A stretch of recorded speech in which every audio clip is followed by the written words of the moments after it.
Bonjour tout le monde, bienvenue sur Post Ciné, la chaîne du passionné. Aujourd'hui, je vais vous parler du film et du DVD de Man on Fire.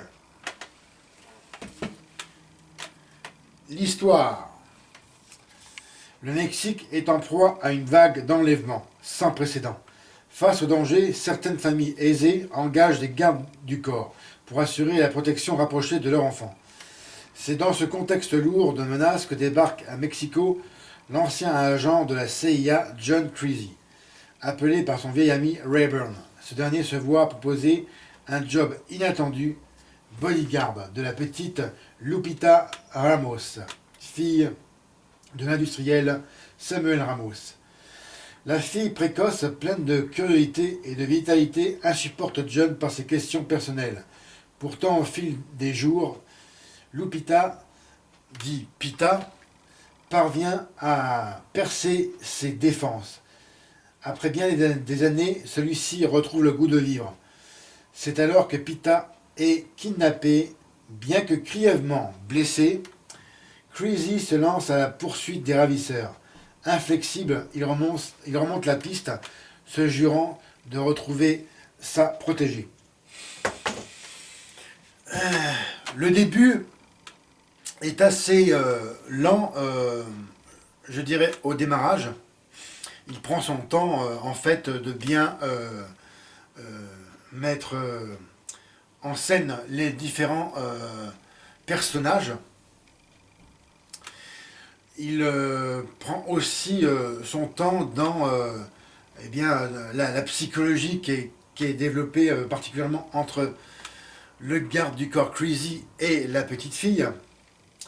Et c'est, à ma grande surprise, sans temps mort, car on prend vraiment un plaisir, un certain plaisir eh bien, à l'installation eh bien, de l'atmosphère, qui est d'une certaine lourdeur, bien évidemment, dans un contexte pareil. Et puis,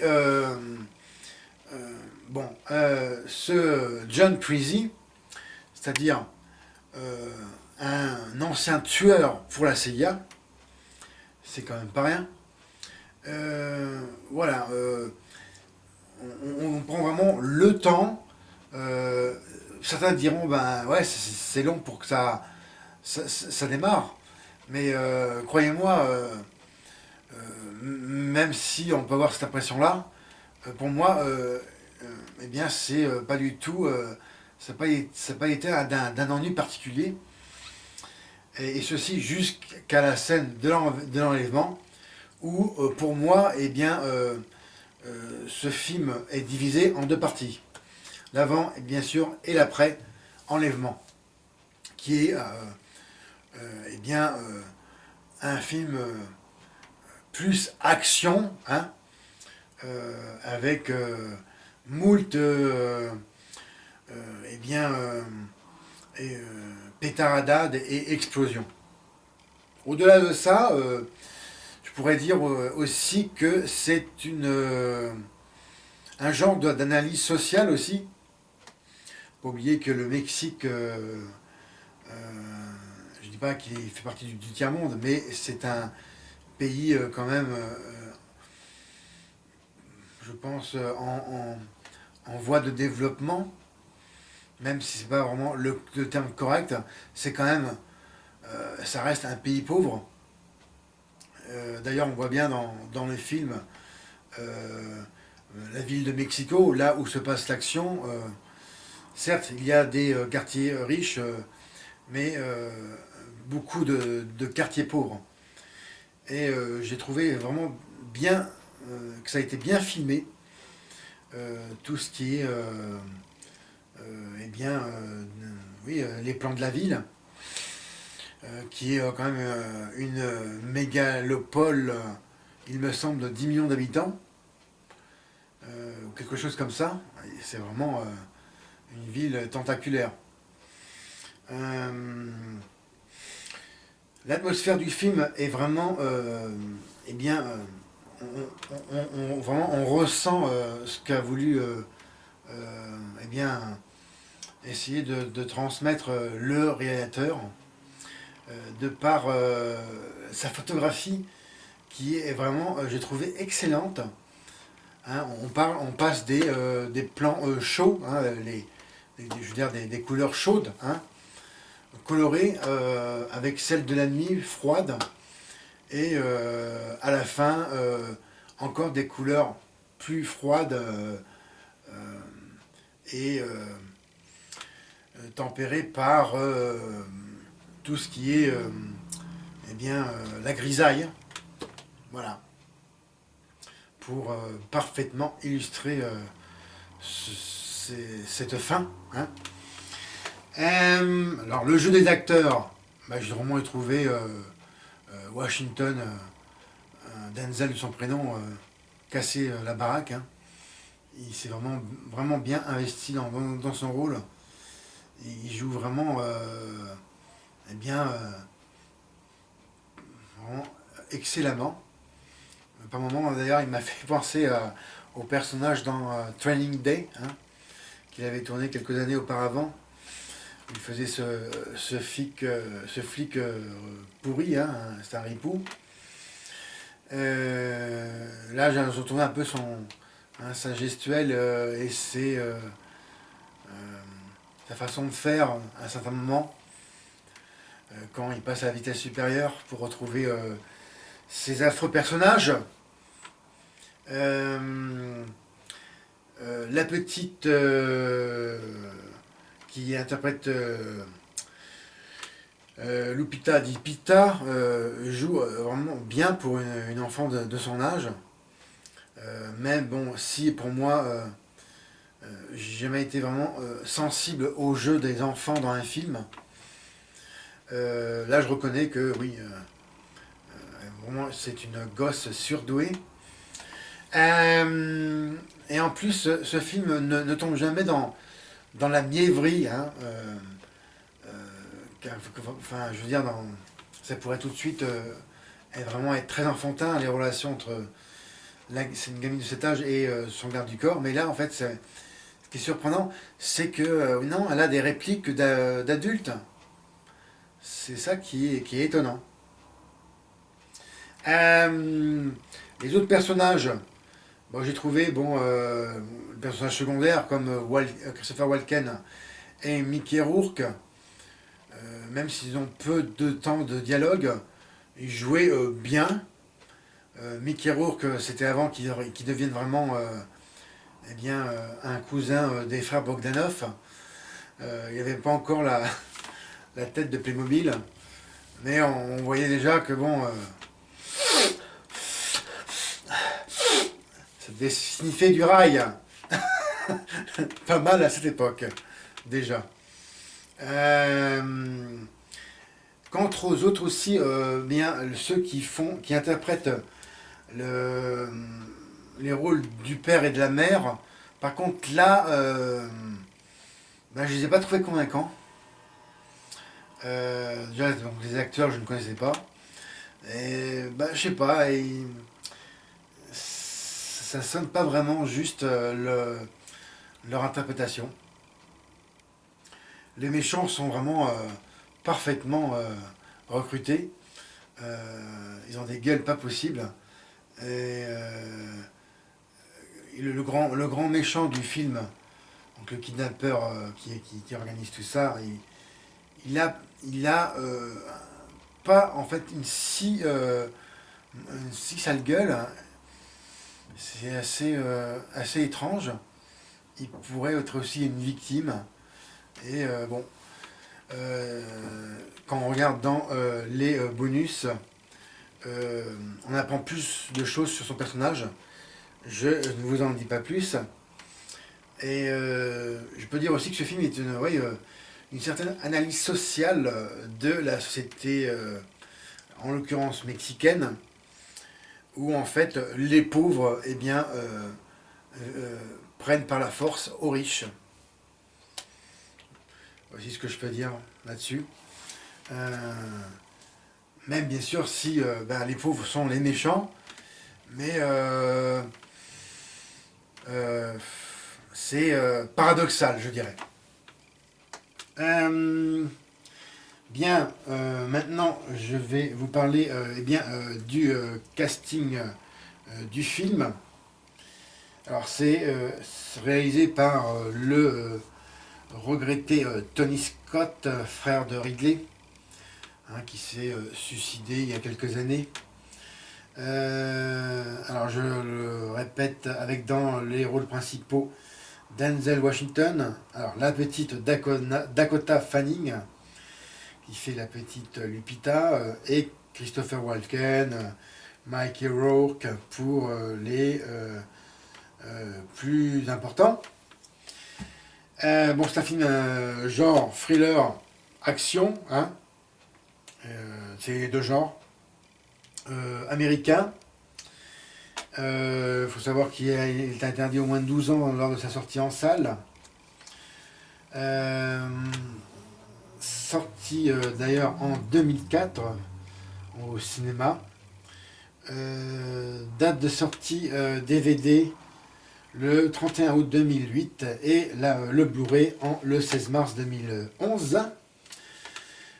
En France, eh bien, au box-office, il avait fait 428 615 entrées. C'est, je pense, vraiment moyen, voire très moyen. Pour un budget de 70 millions de dollars. Je pense que c'est pas en France que ce film a renfloué les frais. Après, il faut voir pour les rendus niveau vente DVD et tout ce qui est locatif. Hein. La musique du film, eh bien, quelques sonorités bien sûr mexicaines, mais bon, on tombe pas vraiment dans le folklore. Et sinon, oui, elle est bonne, hein, assez omniprésente, juste comme il faut, hein, pour rythmer les différentes parties du film, hein, partie émotion, action. J'ai trouvé qu'il y avait une bonne répartition. Maintenant, je vais vous présenter l'édition spéciale de disques, dit collector. Voilà, avec un bel habillage doré. Voici ici. Je vais faire un zoom d'ailleurs. Voilà, je vais vous montrer plus près. Voilà, avec Washington, avec protégeant sa petite Lupita. Alors, c'est un deux disques. Voilà. Je vous montre les DVD, les disques en eux-mêmes. Voilà. Alors là, bon bah ça représente le fond d'une explosion. Hein. Et puis ici, un tag sur un mur. Ouais, c'est assez quelconque d'ailleurs, comme présentation de disque. Alors le DVD en lui-même, eh bien, il est quand même bien fourni, j'ai trouvé. Vous avez dans le premier, derrière les coulisses du film Hide and Seek. Bon, alors ça c'est en fait c'est une bande-annonce d'un film qui sortait, qui allait sortir à l'époque. Vous avez le commentaire audio du réalisateur Tony Scott. 15 scènes inédites avec commentaires optionnels du même Scott. Deuxième disque. Alors là, vraiment, il est aussi assez fourni. Un documentaire sur, même bien fourni, je trouve. Documentaire sur le making-of du film. Hein, qui fait 41 minutes. Non, je raconte des bêtises. Qui fait 1 heure et environ 15 minutes. Scène multi-angle. 3 bandes annonces du cinéma ainsi que 4 spots TV.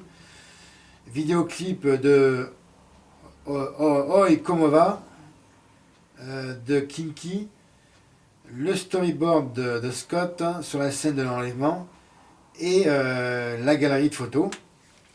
En langue, eh bien, vous avez anglais-français, anglais et français Dolby Digital 5.1 et le français en 5.1 DTS. Sous-titres anglais, français, arabe, c'est pas courant. Et les menus sont présentés en anglais et français. Le tout est en version 2.40.1, format 16 neuvième et bien sûr en PAL. Voilà, je remonte derrière le DVD. Ici, vous avez quelques photos du film. Hein, on voit ici Christopher Walken, la mère de la petite, et le père, qui est, pour moi, ces deux personnages sont vraiment, je répète, n'ont pas été du tout convaincants dans leur rôle et interprétation. Bref, c'est mon avis. Alors c'est une durée quand même, un film qui dure longtemps, hein, d'une durée de 146 minutes. Il y a de quoi faire. Je vais finir sur quelques faits de tournage. Et d'ailleurs je vais intituler maintenant cette partie Le saviez-vous? Alors Man on Fire marque les retrouvailles de Scott et de Washington qui avaient déjà collaboré en 1995 sur USS Alabama. Voilà, c'est un adapté d'un roman de D'Adji Kinnell. Ce film est adapté du roman L'Homme de Feu. Kinnell, d'ailleurs, est le nom de plume d'un écrivain dont l'identité n'a jamais été révélée. Son héros, agent de la CIA, John Creasy, avait également apparu dans The Perfect Kill, The Ring et Message from Hell. Bon, la genèse du projet, eh bien, c'est en 1980 que Anand Milchan, fondateur et propriétaire de Regency Enterprises, acheta les droits du roman de Kinnell et proposa à Scott de le porter à l'écran. En dépit de cet enthousiasme, ce dernier ne put donner suite et décida peu de temps après de tourner son premier grand succès, Top Gun. Une action transposée au Mexique. En effet, l'action des premières moutures de Brian Helgeland se déroulait, comme dans le roman de Kinnell, en Italie. Mais les producteurs Foster et Scott avaient deux objections majeures à cet égard. Eh bien, la mafia est un sujet éculé. Et les enlèvements ont pratiquement cessé en Italie, depuis l'instauration des nouvelles lois. Les recherches s'orientèrent alors vers le Brésil, le Guatemala et finalement le Mexique, où les kidnappings restent monnaie courante. Entre autres le Mexique, hein, on peut aussi y mettre une bonne partie de l'Amérique centrale et Amérique du Sud, le nord de l'Amérique du Sud, je pense à la Colombie. Alors Christopher Walken, il en a marre des méchants. Hein. Il était initialement pressenti pour interpréter un avocat marron Jordan Kalfus, interprété par Mickey Rourke. Mais à sa demande, Tony Scott lui confia le rôle de Rayburn, le vieil ami de John Creasy. L'acteur s'expliquait: j'avais dit à Tony que je voulais changer d'emploi et que j'en avais ma claque de jouer les méchants. Et Scott de s'en féliciter. Chris arrivait à rendre excitante la lecture de l'annuaire. Il a enrichi Rayburn de quantité de nuances. Pour conférer à Man on Fire l'ambiance oppressante et l'impression réaliste souhaitée, l'équipe travailla principalement en décor naturel. Tourner à Mexico posa quantité de problèmes pratiques. Il fallut faire circuler chaque jour dans les rues étroites et encombrées de la ville plus de 50 véhicules transportant acteurs, techniciens et matériel.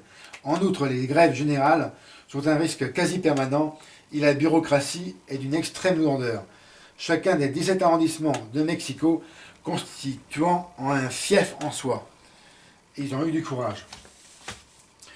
Un mot sur le doublage. des acteurs et actrices, eh bien j'ai trouvé vraiment bon, hein, euh, leur interprétation. Mention spéciale pour Walken, l'acteur qui le double, et vraiment il colle à la peau de son personnage. C'est vraiment du bon acting, comme on dit en anglais. Mais les autres il n'y a rien à redire sur le doublage, hein. C'est vraiment une excellente facture. La note finale de ce film, eh bien je vais donner la note de un bon 16/20. Film vraiment que je vous recommande si vous voulez passer un bon moment de cinéma avec de l'émotion et de l'action. C'est le film qu'il vous faut. Voici ce qui conclut cette vidéo pour aujourd'hui. Comme d'habitude, regardez et partagez mes autres vidéos. Laissez-moi vos commentaires, mettez-moi un M.